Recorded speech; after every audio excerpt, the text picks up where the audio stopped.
Hello लोगोफोर दिनै मोनसे गोदान भिडिअ नोंथांमोनखौ जोबोर बरायनाय थाबाय बिदिब्ला दिनैनि बे भिडिअनि गेजेरजों लानानै फैनाय जादों महिला सबलीकरण आसनि थामहिनबा सेल्फ हेल्प ग्रुप थानाय साफ्रोम आइजोनि थाखाय जोबोर मोजां रादाब आरो बे मोजां रादाबखौ फोसावनानै होदों रांखान्थि मन्त्रि डक्टर हिमन्त बिश्व शर्मा बिथाङा।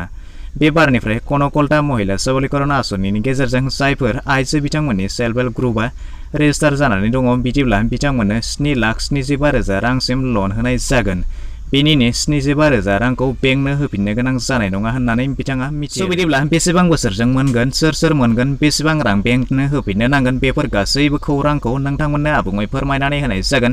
बिदिब्ला भिडिअखौ एसेबो स्किप खालामालासे जोबजासिमल' नायलांबाय थादो।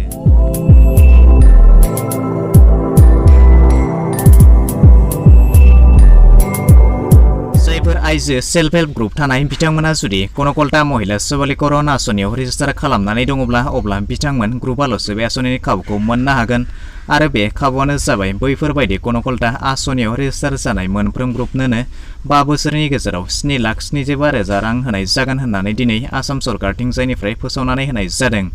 आरो बे रांखौ होनाय जागोन गिबि बोसोराव 25,000 रां, नैथि बोसोराव 50,000 रां, थामथि बोसोराव 1 लाख रां, ब्रैथि बोसोराव 2 लाख रां आरो बाथि बोसोराव होनाय जागोन। बेबायदिनो गासै 7,75,000 रां मोनफ्रोम ग्रुपनोनो होनाय जागोन आरो बे राङा थोंजोङै आसाम सरकारथिंजायनिफ्राय मोनफ्रोम ग्रुपनोनो होनाय जागोन जाहाथे बयबो गाव गावनि आथिङाव गसंथानानै खामानि मावो। आरो बेनि उनाव जुदि गोसोब्ला NRLM थामहिनबा नेशनेल रुरेल लिभलिहुड मिशन थिंजायनिफ्रायबो लन लानो हागोन, नाथाय बे लनखौ बेंकनो फिरायफिननांगोन होननानै मिथिनाय जादों। स' बिदिब्ला माब्लानिफ्राय बे रां होनाय हाबाफारिया जागायगोन थारैनो खौरांखौ मोनोब्ला नोंथांमोननो उननि भिडिअनि गेजेरजों आबुङै फोरमायनानै होनाय जागोन। स' बिदिब्ला दिनैनि भिडिअ बेखिनियानोसै। आसा खालामो नोंथाङा भिडिअखौ नायनानै गासैखौबो बुजिबाय जानांगौ। जुदि भिडिअखौ नायनानै मोजां मोनबायब्ला मोनसे लाइक खालामदो, गाज्रि मोनबायब्ला डिसलाइक खालामदो आरो जुदि चेनेलाव गोदान नायगासिनो दंब्ला अन्नानै चेनेलखौ साबस्क्राइब खालामनानै लानोबो दाबावगारदो।